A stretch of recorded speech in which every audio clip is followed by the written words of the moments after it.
Cuba Información.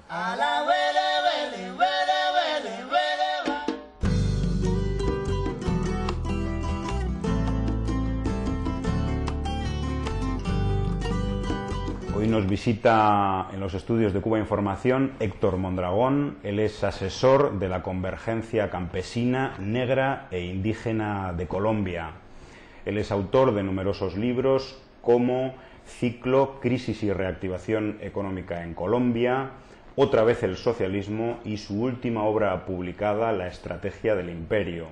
También ha sido profesor de la Universidad Cooperativa y de la Escuela Superior de Administración Pública de Colombia. Hola Héctor, bienvenido a Cuba Información.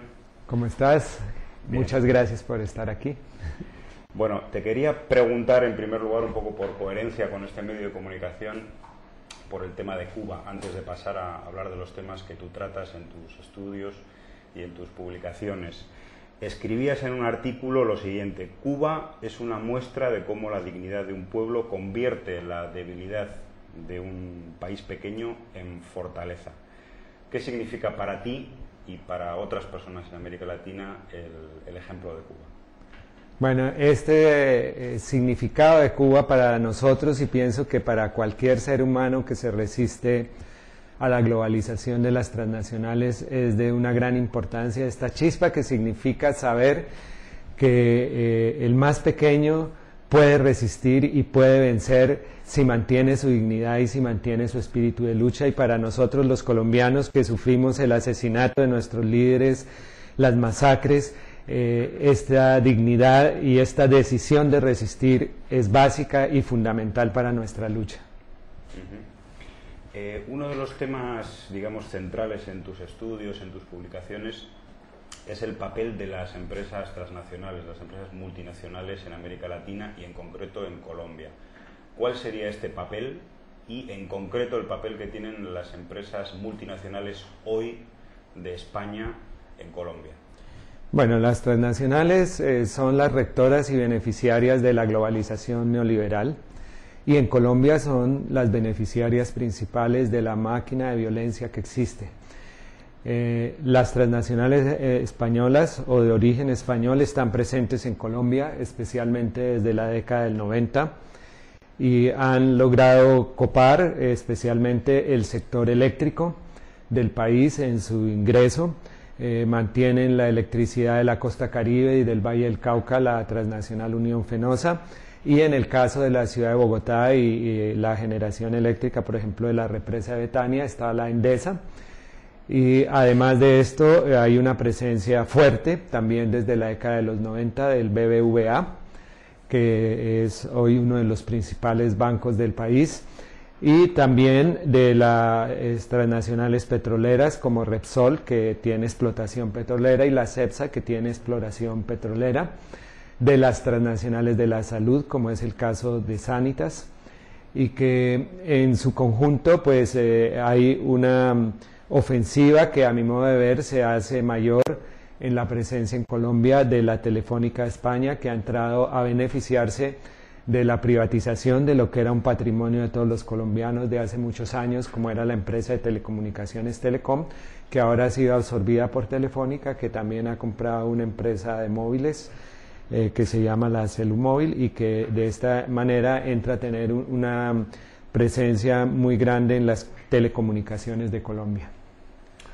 Todo este discurso, bueno, crítico hacia el papel de las multinacionales españolas, europeas o de los países del norte, digamos, está de alguna manera silenciado en los medios de comunicación, ¿no? Tanto de los países del norte como de países como Colombia, ¿no? ¿Cuál sería el papel que tienen, por ejemplo, los medios Pues es que los medios son de las transnacionales, ¿no? Si tomamos, por ejemplo, todo el grupo de Time Warner, CNN, del grupo, está ligado a todo el grupo del Citibank, que es el principal grupo de capital transnacional que existe, y si tomamos los medios colombianos, están precisamente ligados a los grupos financieros y en primer lugar precisamente a las transnacionales españolas, porque tenemos que el único diario del país ha sido comprado por Planeta, es decir, por La Razón, y pasa a ser un vocero del capital transnacional español, como lo es también la cadena radial Caracol, que es del grupo Prisa, o el otro gran grupo de comunicación en Colombia, que es RCN, que es del capital financiero local,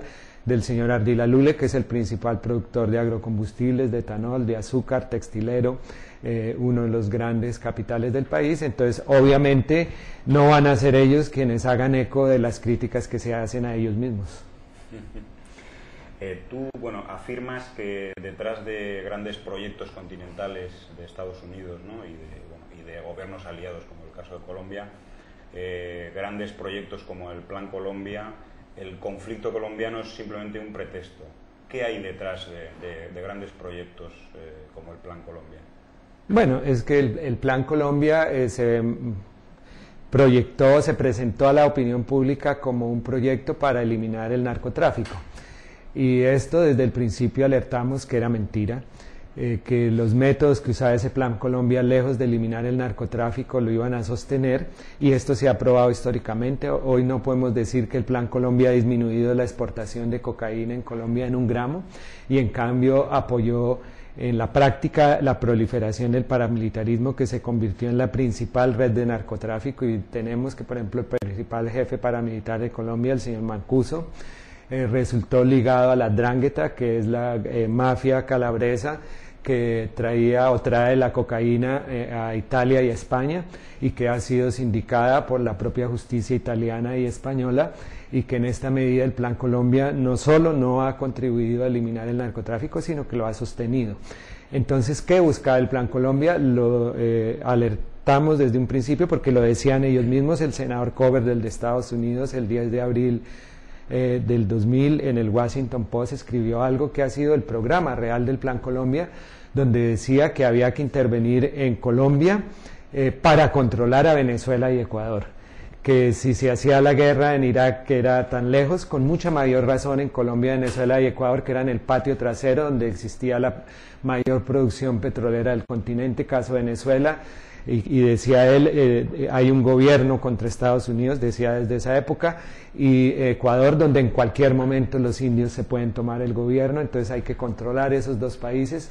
Y el objetivo del Plan Colombia, por eso, quedó expresado en la ley posterior que propuso Bush para, de una manera más cínica, decir que quería el Plan Colombia, donde decía que era para controlar el terrorismo, pero decía, y las demás amenazas para la seguridad de Colombia, con lo cual querían expresar precisamente lo que se ha convertido y lo que ha sido el proyecto originario del Plan Colombia, un intento de aprovechar la situación de violencia y la máquina de violencia que existe en Colombia para dirigirla contra los procesos de cambios que hay en Sudamérica, y en particular contra los pueblos de Venezuela y Ecuador.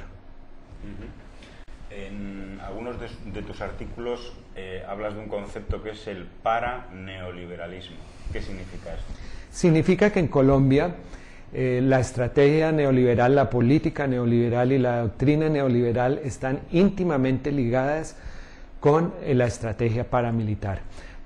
Así como en América Latina en general y en Sudamérica, el neoliberalismo llegó con las botas puestas, es decir, con el golpe de Estado de Pinochet. En Colombia el neoliberalismo se ha implantado y se ha impuesto gracias a la estrategia paramilitar, mediante la cual por una parte los grandes propietarios han concentrado la propiedad de la tierra, pero por otra parte se ha liquidado al movimiento sindical, exterminando su liderazgo más consecuente con más de 2.600 asesinatos, y de esta manera destruyendo la legislación laboral en la práctica, sometiendo al 40% de los trabajadores formales a ganar menos del salario mínimo, y privatizando las empresas que eran la riqueza de los colombianos, las empresas de servicios públicos, la salud, la seguridad social, que no era del Estado, sino era de nosotros, trabajadores que hemos cotizado para la seguridad social, y nos están vendiendo las clínicas de los niños, que eran de nuestros recursos, y privatizando también el petróleo, gracias a la violencia de los paramilitares.